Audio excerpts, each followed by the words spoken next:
copying his style. I don't know what's next for MVP, dude. Is he still signed to Bellator? If he is, then I guess he'll be fighting these PFL welterweights. Like that Sadabuse Sai guy. That might be a good fight for him. He just lost, but that'd be a good fight for him. Other than that, I don't know. Sure.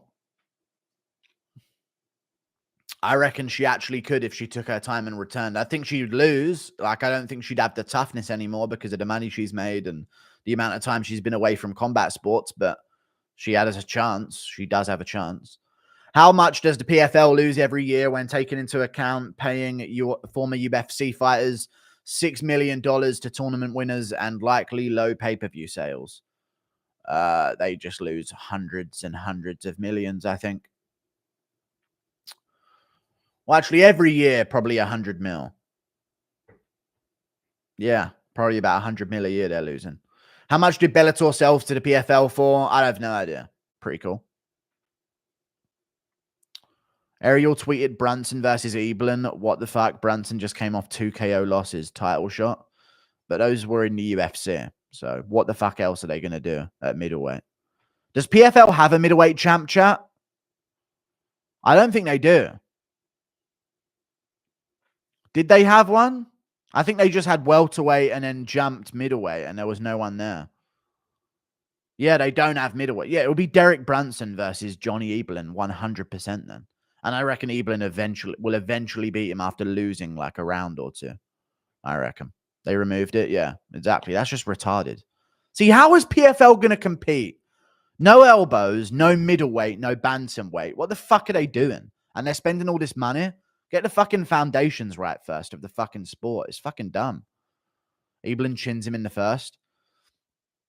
I can see just Brunson out muscling him maybe at some point. But yeah, I could see him just finishing him in the first round as well. It could also happen. PFL was a disaster last night. All right. Any chance McGregor or Chandler retire with whoever loses?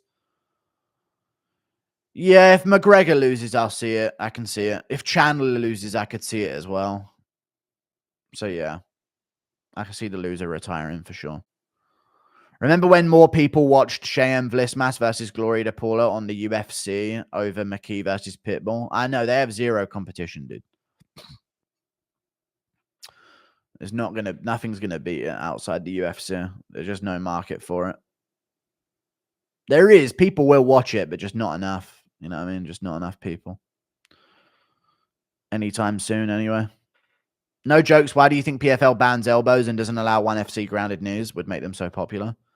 True, if they were just like the ONE FC rules US organization, it'd be way better, but they don't do the elbows because they have a tournament format and their fighters have to stay active. And if there's cuts, then the fighters can't stay active and can't be in tournaments. So they just don't allow elbows. It's fucking dumb as fuck.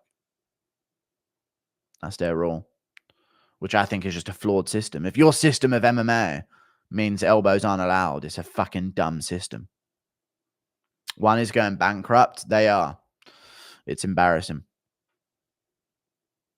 But you'll hear Ariel bragging about how good they are and how they're a real threat and all that shit. And then you're just like, dude, these people are losing money at an exponential rate. Losing so much money.